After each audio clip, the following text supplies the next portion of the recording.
Ce matin, on continue, comme vous le voyez sur l'écran, on termine, si vous voulez, le message, la série de messages qui s'appelle la Job de rêve. Cette série était pour discuter un peu comment se rapprocher de la job de rêve dans notre vie.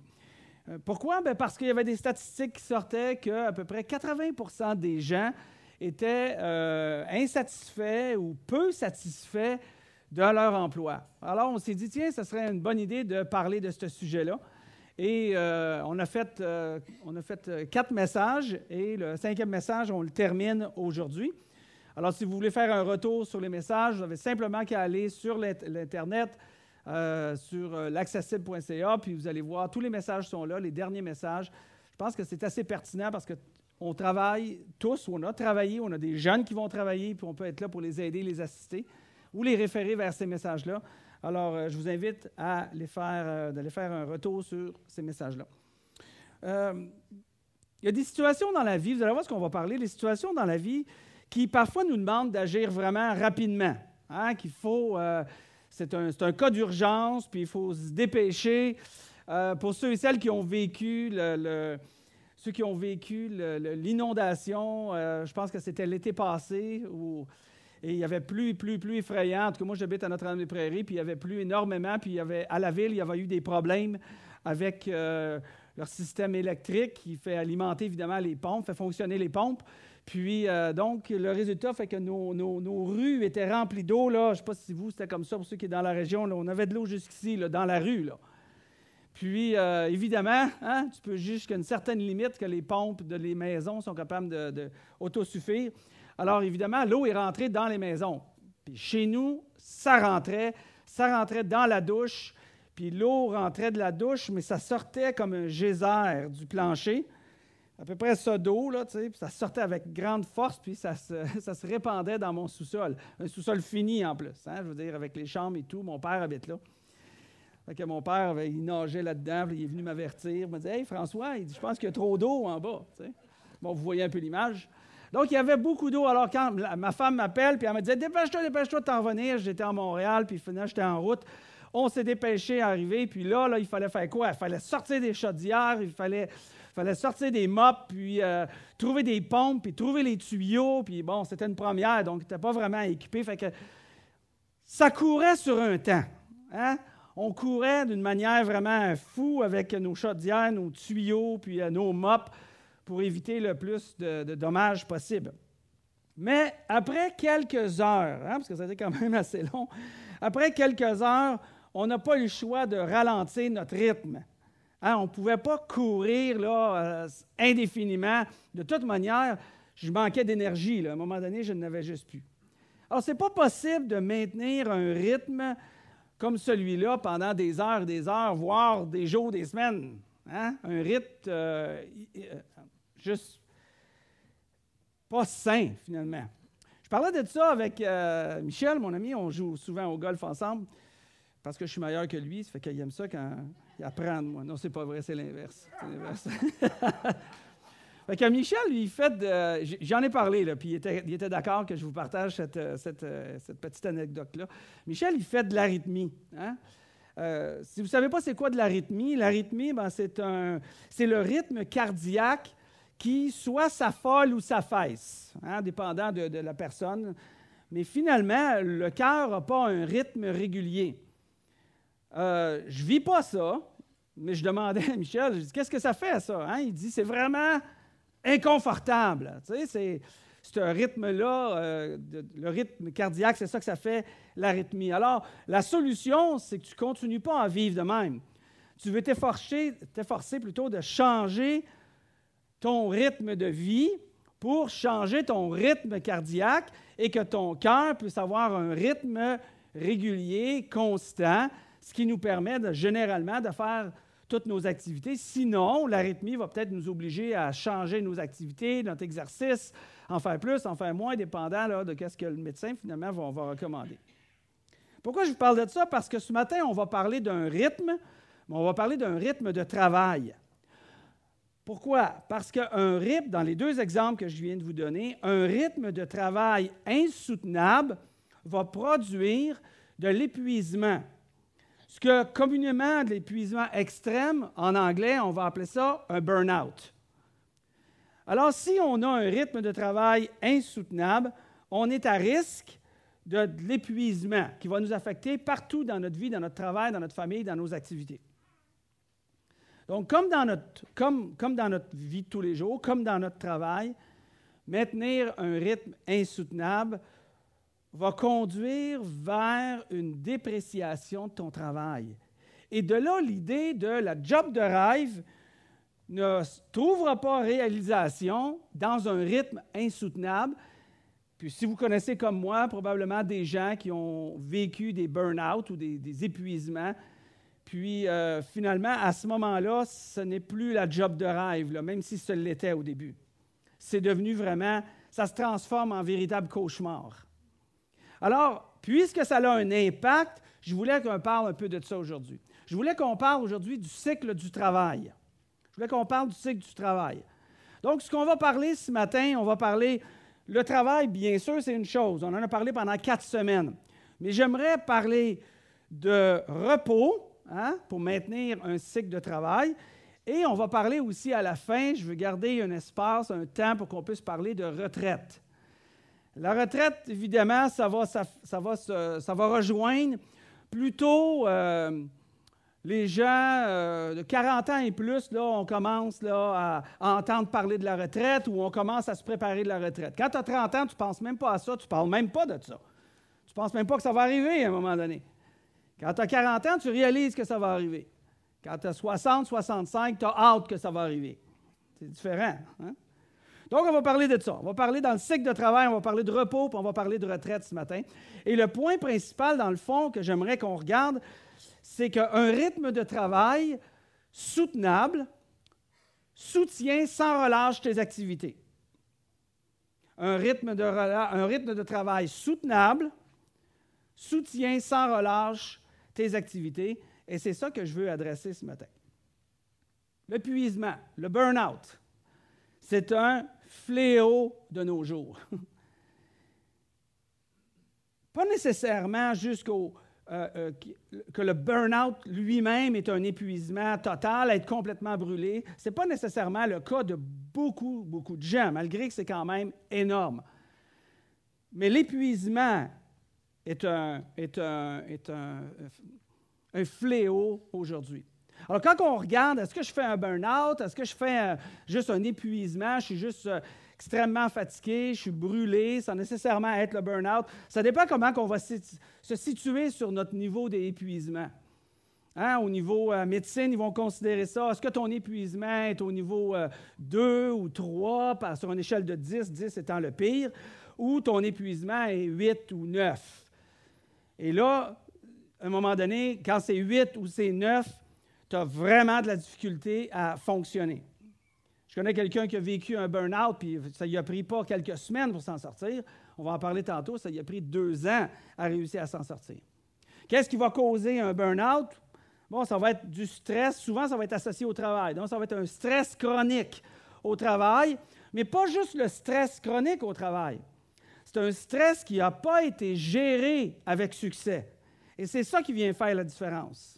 Genre, on travaille dans un environnement toxique, genre, on va travailler dans un environnement où on n'est pas dans notre créneau d'habilité, donc on ne sera pas avec notre meilleur. Parfois, on va être dans un environnement où les attentes vont être juste irréalistes, où trop vont être mis sur tes épaules parce qu'il y en a un qui a quitté, il y en a un autre qui a quitté, ta charge d'emploi, ta tâche, la charge de tâche, la charge d'emploi de tâche de niveau de travail,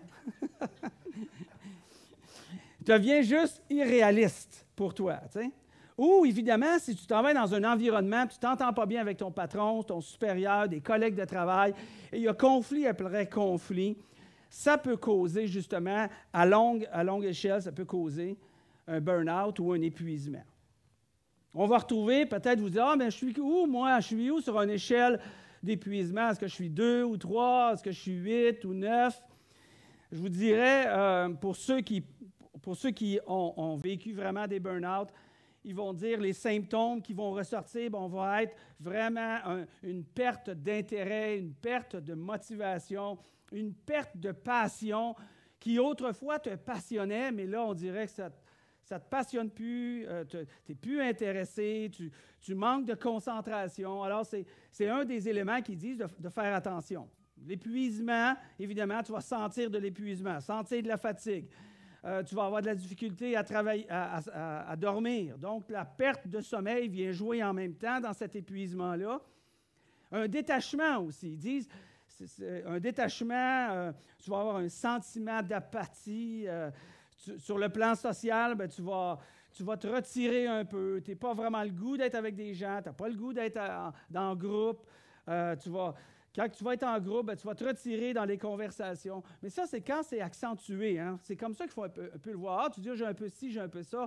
À certains moments de ma vie, oui, je peux être un peu fatigué. Je peux avoir des moments de motivation manquante, ou de perte de passion ou d'épuisement. Mais à l'extrême, ce sont les éléments qu'on va retrouver. Il est important de se poser la question, est-ce que je vis d'épuisement total? Est-ce que je vis une partie d'épuisement? Est-ce que je vis un burn-out? Puis c'est difficile d'intervenir si on ne se pose pas la question parce qu'on ne le verra pas venir. Si on ramène ça dans notre contexte chrétien aujourd'hui ou dans les instructions que Jésus ou que l'apôtre Paul, que le Saint-Esprit nous enseigne pour éviter qu'on soit dans cette condition-là. Pourquoi? Bien, parce que Dieu considère notre santé. Il veut ce qui est sain pour chacun d'entre nous et les uns pour les autres. Et évidemment, ça rentre dans notre contexte de la job de rêve, que lorsqu'on vit ce burn-out-là, bien, on n'est pas dans, on n'a plus le sentiment d'être dans la job de rêve. Alors, Paul, il parle à son protégé. L'apôtre Paul était un prêcheur, était un missionnaire, était un apôtre, qui établissait des églises, un peu comme ici, hein, qui commençait avec un petit groupe, puis le petit groupe grandissait, des nouveaux leaders sortaient, des nouveaux pasteurs, hommes, femmes sortaient, puis ça se multipliait, puis c'est comme ça depuis 2000 ans. Hein. Puis aujourd'hui, on a 2,5 milliards de personnes sur la planète qui se disent chrétiens. C'est le mouvement religieux, je pourrais dire, le plus influent sur la planète en ce moment. Alors, l'apôtre Paul parle à Timothée, qui est un jeune prêcheur, qui commençait dans son travail, puis il lui a dit une phrase très importante, il a dit « Timothée, veille sur toi-même ». Il a pris la peine de nous d'écrire ça à Timothée comme instruction théologique la plus importante. Veille sur toi-même, veille sur ta santé, parce qu'un peu avant, il dit « veille sur ton enseignement ». Fais attention à ton enseignement. Fais attention à ce que tu vas enseigner. Lis, étudie, recherche, de façon à ce que tu manipules bien la parole de Dieu, que tu comprennes bien les allants et aboutissants de la parole de Dieu, de façon d'être capable de prêcher et puis de faire ton travail d'évangéliste aussi, de faire connaître la bonne nouvelle de Jésus. Mais il dit aussi, veille sur toi, veille sur ta personne. En d'autres mots, il dit, veille sur ta santé. Et c'est ça ce matin un peu que je veux communiquer si on veut chercher la job de rêve. Soit pour vous, soit pour ceux qui nous écoutent, soit si vous avez des jeunes adultes dans votre famille encore, ou vous avez des adolescents. C'est un bon passage, un bon message à communiquer à nos jeunes d'aujourd'hui. Veille sur toi-même.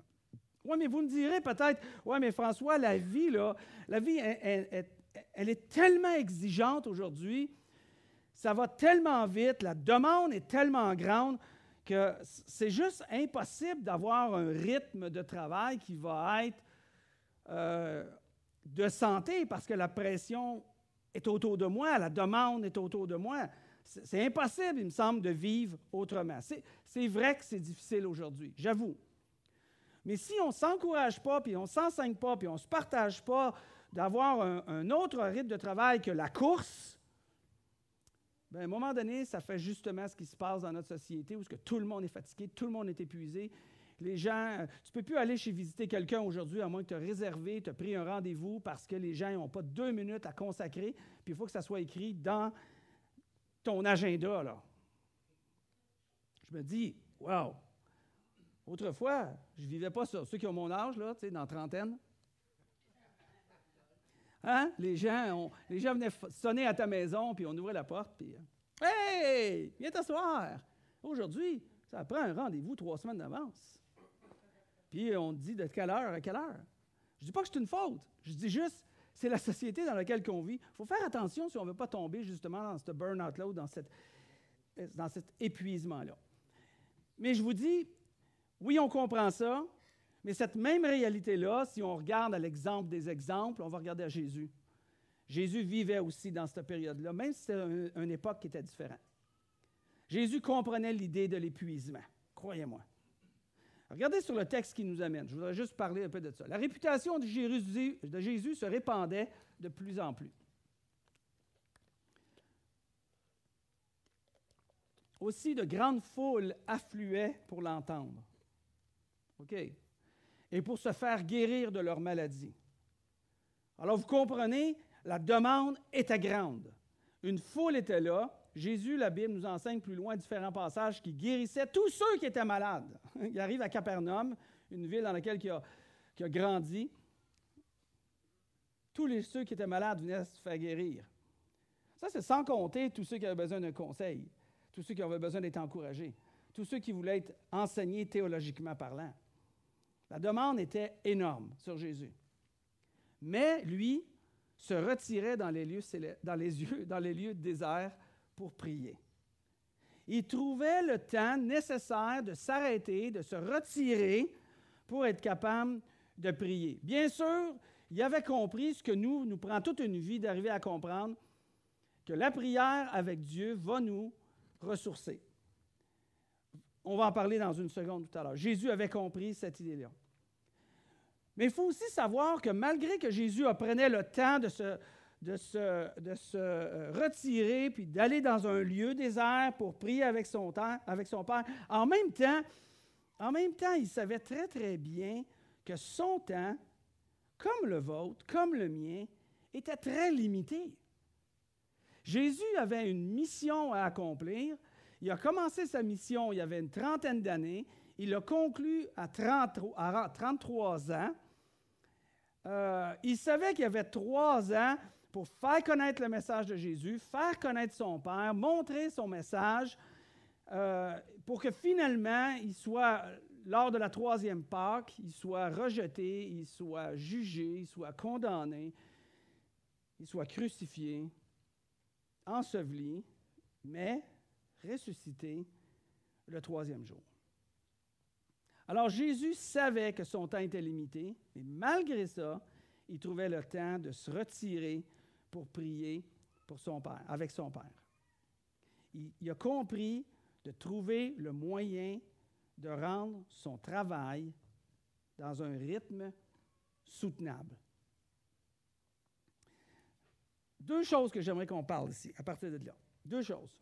J'aimerais qu'on parle du repos prescrit par Dieu et comment maintenir un rythme de travail soutenable. 2 choses essentielles. Puis après, un 3e, je vous parlerai un peu de la retraite vers la fin, rapidement. Cette idée de repos-là qu'on est invité à pratiquer dans notre vie et de faire attention pour ne pas tomber dans un rythme justement insoutenable, on le retrouve juste au début, pas juste, mais on le retrouve au début de la création. Quand que le texte de Genèse nous est écrit, on a le commencement, mais tout n'est pas écrit en passant. Hein? Il y a 1001 questions que les gens posent, puis on dit « Ouais, mais Dieu n'a pas dit ça, Dieu n'a pas mentionné ça, lui, il a couché avec sa sœur, voyons, ça n'a pas d'allure. » Tout n'est pas écrit. Ce qui est écrit, c'est de nous aider à comprendre certaines vérités que Dieu veut qu'on comprenne aujourd'hui. Un jour, on connaîtra complètement et pleinement. Mais pour le moment, on va se limiter à ce que Dieu nous donne. Et ce qu'il nous dit dans Genèse, au chapitre 2, il dit « Le 7e jour ». Vous connaissez l'histoire, hein? Dieu avait achevé tout ce qu'il avait créé. Donc, en 6 jours, Dieu avait tout créé. Le ciel, la terre, la pluie, le soleil, les astres, le premier ciel, le 2e ciel.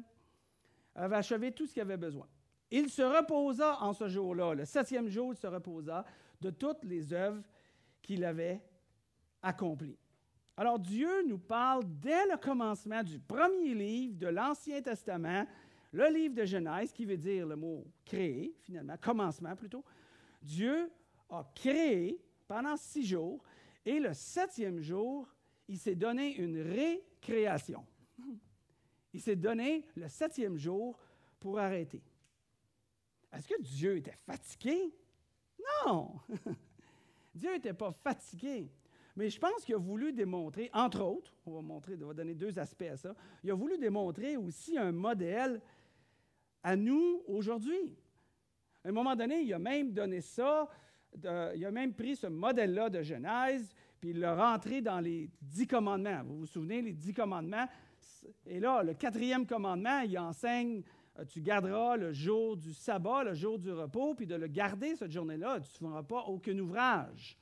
Ça a été mis dans une loi. Bien sûr que ce n'était pas compris.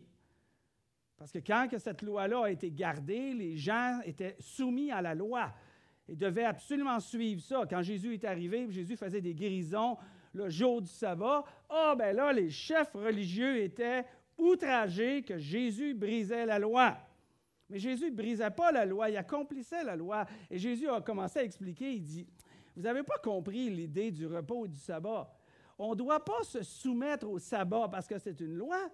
Le sabbat ou le repos a été donné pour nous donner un avantage dans notre vie. Et non pas l'inverse, qu'on doit se soumettre et d'être condamné et d'être jugé si on brisait cette loi-là. Vous savez? Alors Jésus, volontairement, vous allez remarquer quand vous étudiez un petit peu le Nouveau Testament, faisait des guérisons le jour du sabbat. Il aurait pu faire ça une autre journée, il aurait pu faire ça le dimanche, il aurait pu faire ça un vendredi, parce que le jour du sabbat pour les Juifs est le dernier jour de la semaine. Comme pour nos calendriers, le dernier jour de la semaine, c'est samedi, exactement. Dimanche est le premier jour de la semaine. Parfait. Au moins, il y a une personne qui suit dans cette assemblée, c'est merveilleux. Alors, il a créé, puis il s'est donné une récréation. Le verset suivant, il dit, « Il bénit ce jour, il en fit un jour saint, car en ce jour, il se reposa de toute l'œuvre de création qu'il avait accompli. » Alors, Dieu a béni cette journée-là. C'est ce que je viens de dire.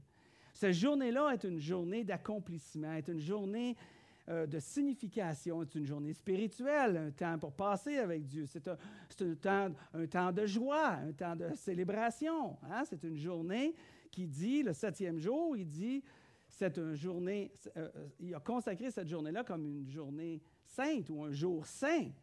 Saint, il veut simplement dire qu'il l'a mis à part. C'est ça que ça veut dire, saint. Ça veut dire qu'il l'a mis à part. Il n'a pas considéré cette journée-là comme les autres jours. C'est un jour séparé, c'est un jour pour un usage spécial pour le bénéfice de nous. Il a fait ça cette journée-là. Bien sûr, vous allez peut-être me dire, puis je veux simplement le signifier pour ceux et celles qui lisent puis qui étudient la Bible puis qui veulent comprendre l'aspect théologique de tout ça, à la base, fondamentalement, le jour du repos du 7e jour n'est pas pour démontrer uniquement que c'est un jour de repos de ta semaine de travail. Ce n'est pas le sens profond, fondamental que Dieu veut démontrer par là. On lit dans le livre des Hébreux du Nouveau Testament, là, pour ceux qui aiment lire la Bible, qui aiment ça m'étudier et rechercher un petit peu, il donne une explication, puis il dit dans ce repos-là, il dit dans le livre des Hébreux, il dit « Car celui qui est entré dans le repos prévu par Dieu, hein, le 7e jour, ou le premier jour, le dernier jour de la semaine, le repos prévu par Dieu, se repose de ses œuvres comme Dieu s'est reposé des siennes. Celui qui est entré dans le repos prévu par Dieu. » Alors, ce qu'il est en train de dire ici, faisant référence avant et après ce passage-là, il faisait référence dans le livre de Genèse, il est en train de dire que le véritable repos ne se retrouve pas dans une journée par semaine. Mais oui, mais ce n'est pas le sens premier ou le sens profond. Le sens premier et le sens profond, c'est que celui qui reçoit Jésus-Christ dans sa vie, celui qui accepte que Jésus est le Fils de Dieu, qui a donné sa vie pour nous, parce que nous sommes pécheurs, nous faisons des fautes, des erreurs, des péchés, appelle ça comme tu veux, et que ça nous empêche d'avoir la vie éternelle et que Dieu veut nous rendre justes. Il envoie Jésus, il a pris nos fautes, il l'a mis sur lui, il est mort à la croix et il a été ressuscité. Ceux qui croient à Jésus-Christ, la Bible dit, celui qui croit dans son cœur à Jésus-Christ, Fils de Dieu, qui a donné sa vie, qui est mort pour nos erreurs et nos fautes, celui qui croit dans son cœur et qui le confesse de sa bouche. Ça veut dire qu'il reconnaît de sa bouche, qu'il affirme à Dieu, je reconnais Dieu comme Jésus. Sans Jésus, je suis perdu parce que je suis pécheur. Quand on reconnaît cet élément-là, hein, on devient un enfant de Dieu. Et quand on devient un enfant de Dieu, c'est là qu'il dit, on entre dans le repos de Dieu. Tu n'as pas besoin de faire ce qu'il faut pour gagner ton ciel. Christ est mort pour gagner ton ciel à ta place. Tu n'as pas besoin de faire des actions pour gagner. Est-ce que tu as besoin de faire des actions pour être bon, gentil, aimer ton prochain de toutes sortes de manières? Mais oui, mais c'est pas ça que je suis en train de dire. Je suis en train de dire que pour gagner, pour aller au ciel, vivre la vie éternelle dans la présence de Dieu pour l'éternité, tu ne le gagnes pas, ça. Tu ne peux pas le gagner parce que même si tu fais plein de bonnes actions, ça n'enlèvera jamais toutes tes mauvaises actions. Alors, c'est pour ça que Jésus est mort. Et c'est là qu'on rentre dans le repos de Dieu. C'est là le véritable sens du repos. Mais il y a aussi, bien sûr, comme pour le besoin du message aujourd'hui, le principe demeure que ce repos est nécessaire dans notre contexte de travail. Oui, mais aujourd'hui, vous allez me dire aussi, il ne reste pratiquement plus rien du principe du repos. Oh, comme c'est vrai, puis comme ça me frustre.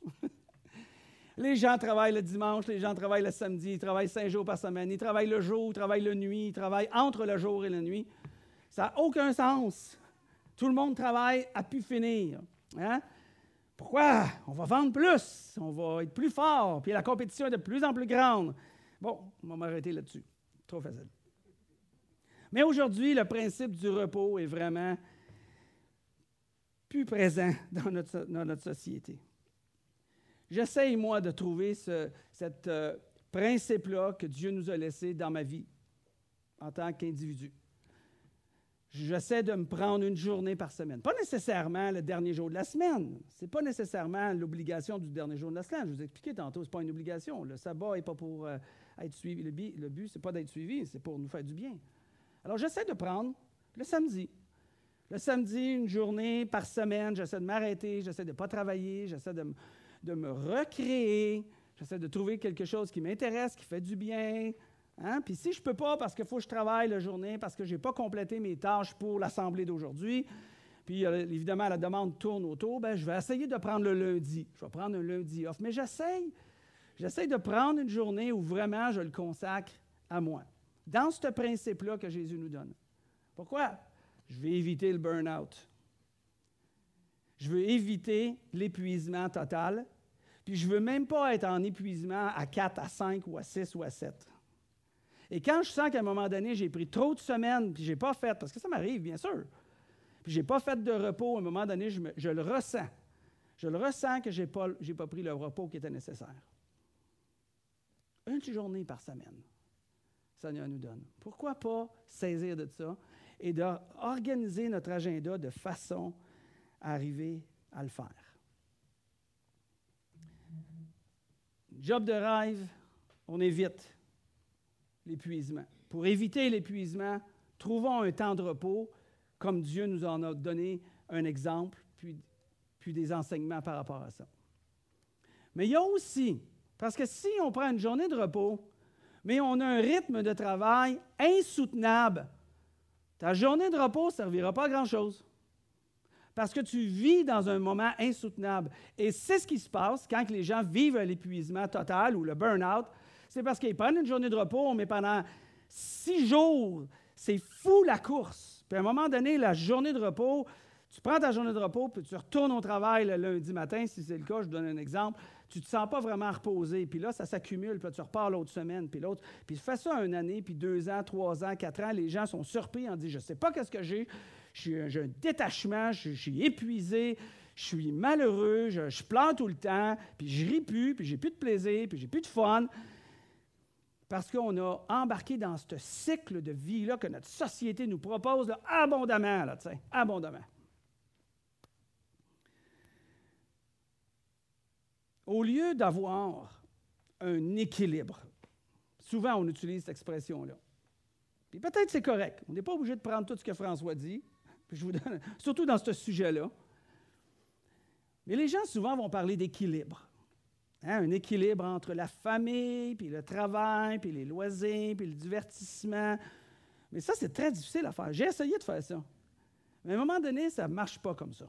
Parce que tu as besoin de trop te concentrer sur ton travail parce que là, il y a un rush de quelque chose. Fait que tu ne crées pas l'équilibre avec ta famille et ton travail.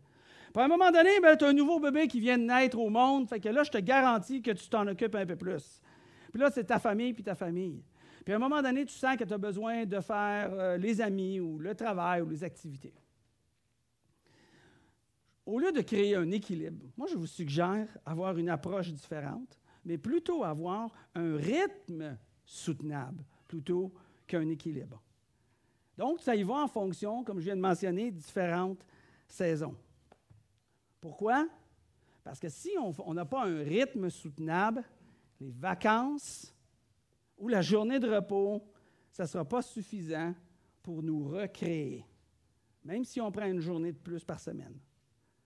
Pourquoi ce n'est pas suffisant? Pourquoi? Puis qu'est-ce qu'on fait dans ce temps-là? Et là, j'aimerais vous parler quelques applications pratiques. Qu'est-ce qu'on fait? Pourquoi ce n'est pas suffisant? Regardez bien.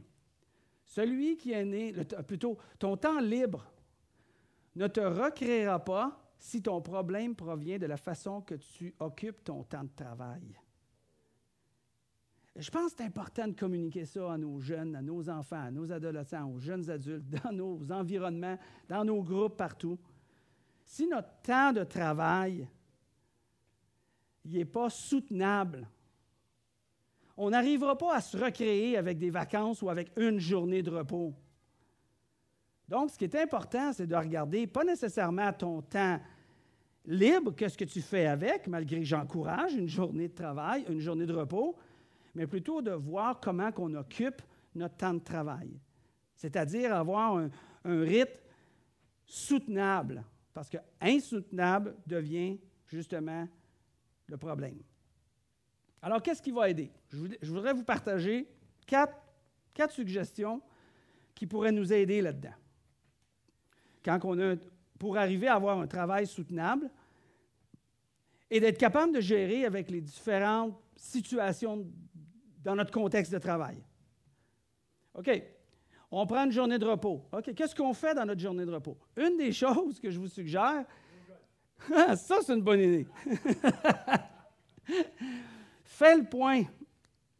Faire le point sur les événements qui se sont passés dans les journées avant, dans les semaines avant, dans le mois ou les mois auparavant. Regarde, évalue. Qu'est-ce qui est arrivé? Est-ce qu'il y a eu une surcharge, exemple, de travail qui est arrivée soudainement? Est-ce qu'il y a des crises qui sont arrivées au niveau des responsables avec les collègues peut-être de travail?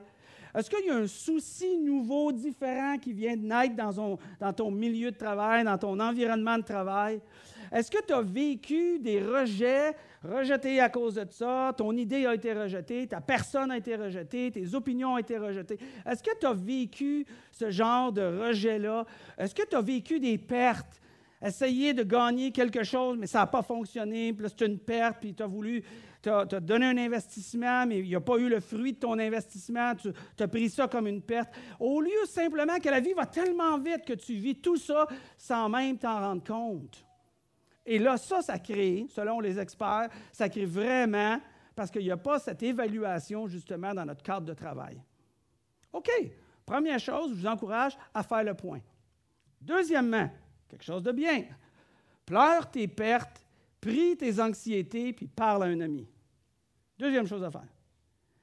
C'est comme un deuil. On vit une situation difficile, on vit un rejet, on vit... passe-le pas en dessous du tapis comme si de rien n'était. Pleure. Pleure tes pertes. C'est correct. Des fois, je me retrouve en train d'écouter un film, puis je me mets à penser, ça me fait penser à quelque chose, puis je me mets à pleurer. Puis après ça, je me dis, ah oui, c'est pour ça que je pleure, parce que je suis triste, parce que tel. J'essaie d'évaluer, de pleurer mes pertes. Mais pas juste pour pleurer tes pertes, parce que là, on t'est laissé à toi-même. Prie tes anxiétés. L'apôtre Paul, il dit, déchargez-vous sur Dieu de tous vos soucis, de vos inquiétudes et de votre anxiété, car lui-même prend soin de vous. Établis une routine de travail, une routine d'habitude saine dans ta relation avec Christ, si justement la chrétienté est quelque chose d'important pour toi, puis si tu sais par expérience, que Dieu intervient, que Dieu s'approche de toi, puis tu ne le dérangeras pas. Il y a des gens qui me disent « Ah ouais, mais je ne veux pas le déranger avec mes soucis. » Ça ne le dérangera pas, là. C'est pas un humain avec ses limites comme nous, on a nos limites. Là, moi, les gens viennent me voir, ils veulent m'appeler, puis après 3-4 téléphones de fil, là, je dis « OK, rendez-vous dans 2 jours, parce que là, je suis fatigué. » Tu sais?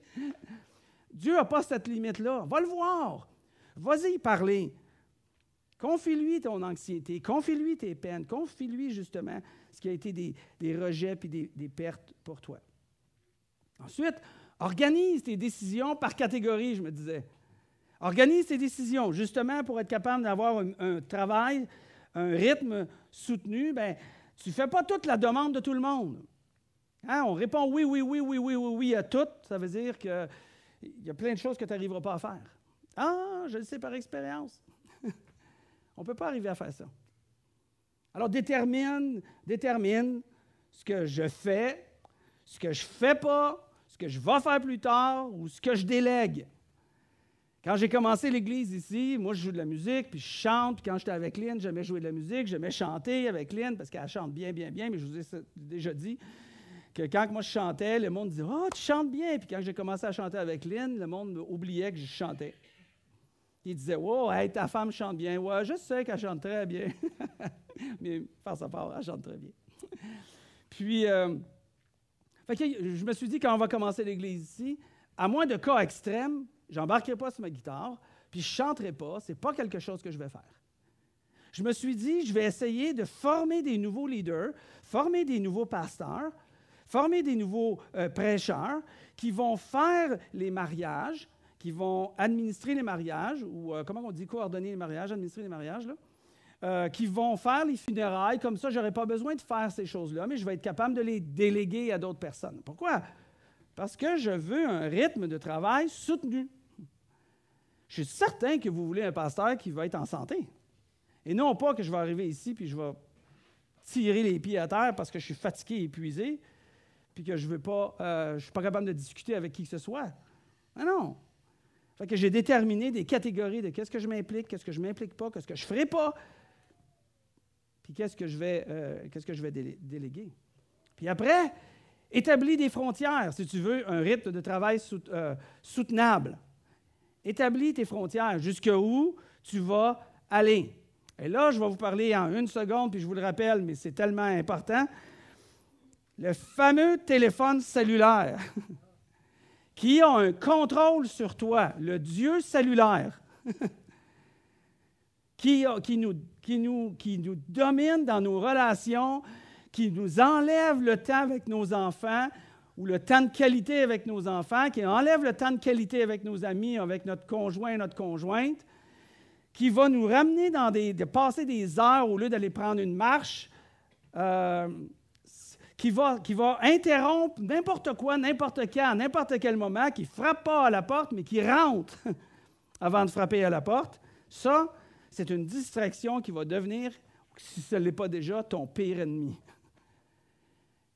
Je suis en train d'établir ça, puis c'est de plus en plus, c'est difficile de dire, à partir de tout à l'heure, le cellulaire, il est à l'envers. Le cellulaire, il va être dans ma chambre. Le cellulaire, il n'est pas là. Mais tout est combiné dans un fameux cellulaire.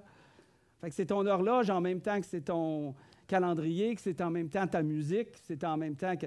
Fait que c'est difficile de faire la séparation, tu sais. Mais il y a des moyens quand même d'y arriver. Ce que je vous encourage, surtout ceux qui sont là, ceux qui sont jeunes, ceux qui vivent là, dans vingtaine, trentaine, là, qui sont branchés sur leur cellulaire avec un sérum quasiment, là. Puis c'est le cellulaire qui est attaché dessus. Ça ferait toute une belle image, ça, tu sais. De faire attention pour avoir un rythme de travail soutenu, si tu veux avoir la job de rêve. Donc, ce que je vous encourage de faire, dans le fond, c'est de trouver une manière de vivre aujourd'hui qui va t'aider à énergiser ta journée de demain. Pense à demain. Parce que si on ne pense pas à demain, de comment on va vivre, bien, si ce n'est pas vous qui va faire un burn-out, c'est vos enfants qui vous regardent, ou c'est vos petits-enfants qui vous regardent, puis qui vont juste multiplier par 10 ce que vous faites. Puis là, ils vont vivre ce burn-out-là. Et je termine avec cette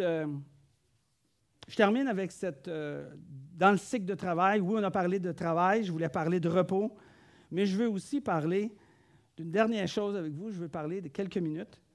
Je veux parler de retraite. Je veux parler de retraite. 5 minutes. 4. Ceux qui ont 40 ans particulièrement, ceux qui nous écoutent et qui ont 40 ans particulièrement, je voudrais votre attention là, pour les 5 prochaines minutes. Là. 4 prochaines minutes. Merci. Merci de me ramener à l'ordre, Michel.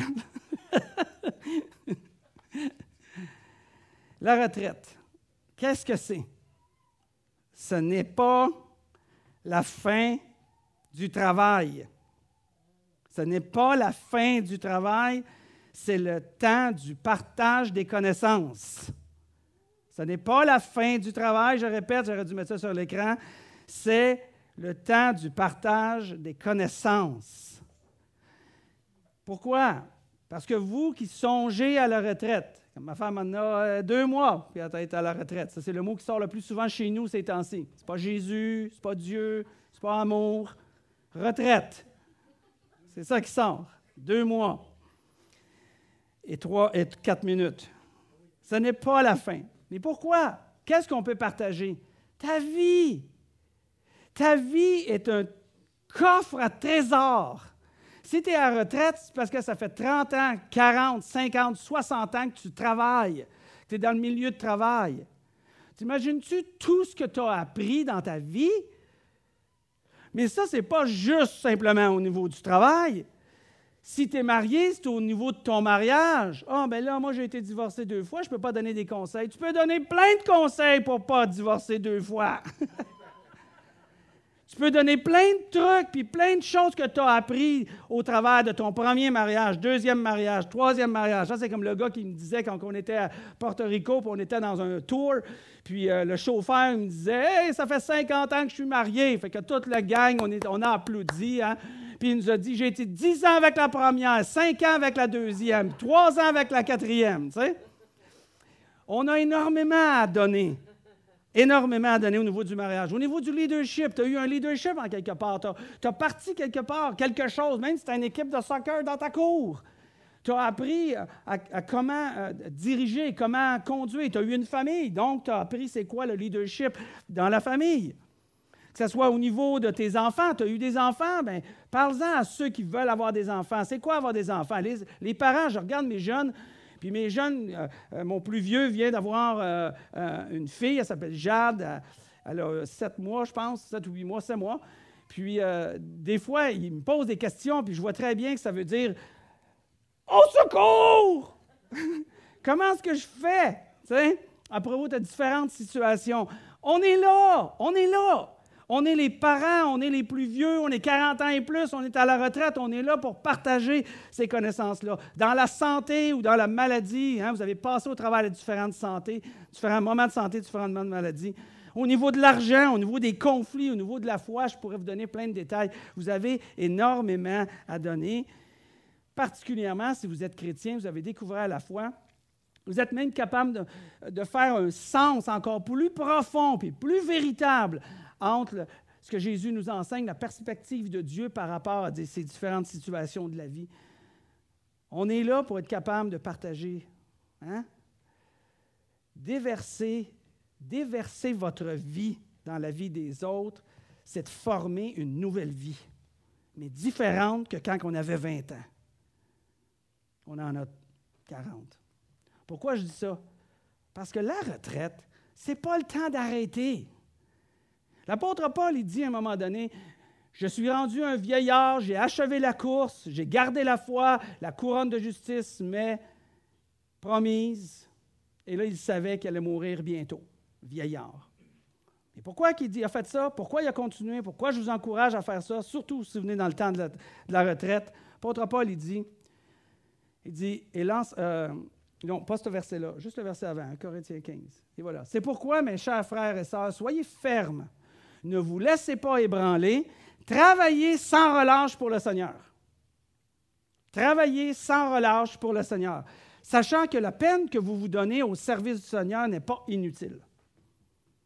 Travaillez sans relâche. Tu t'en vas à la retraite, tu t'en vas pas arrêter de travailler. Tu changes de travail. mais tu continues, si tu es chrétien, à servir le Seigneur, à ne pas abandonner. Peu importe l'âge jusqu'à tu es rendu, tu es capable de contribuer dans la vie de quelqu'un d'autre. C'est ça que l'apôtre Paul nous dit. Alors il dit, travailler. Pourquoi? Parce que la valeur sur le prochain, la valeur d'une vie se mesure en fonction de ce que l'on transmet. La valeur d'une vie se mesure en fonction de ce que l'on transmet. Est-ce que tu vas transmettre ou non?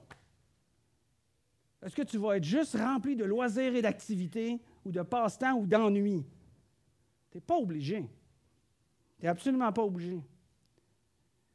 Tout ce que tu as acquis, tu ne veux pas l'enterrer. Parce que si tu ne transmets pas tout ce que tu as acquis, quand tu meurs puis tu es enterré, tout ce que tu as acquis est aussi enterré. Mais si tu transmets tout ce que tu as acquis, quand tu meurs, ben, tu n'es pas vraiment mort. Parce que tu continues parce que tu as continué à transmettre de génération en génération, qui va se transmettre de génération en génération. Laisse pas mourir tout ce que tu as acquis, tout ce que tu as appris. Enterre pas ce que Dieu t'a donné tout au long de ta vie. Alors, dans le cycle de travail, dans la job de rêve, il y a les 4 premiers messages que je vous encourage à aller voir. Et il y a celui-là qui complète pour ce moment-ci durant cette série. On travaille, on trouve le moyen de se reposer, on se repose parce qu'on va avoir un cycle soutenable et on continue à travailler sans relâche pour le Seigneur. Père éternel, merci pour ta parole, merci pour ta sagesse. Aide-nous à mettre ces choses en pratique, cette difficulté qu'on a, parce que cette société pousse, et nous, on veut te plaire. C'est en Jésus qu'on te prie, Père. Amen.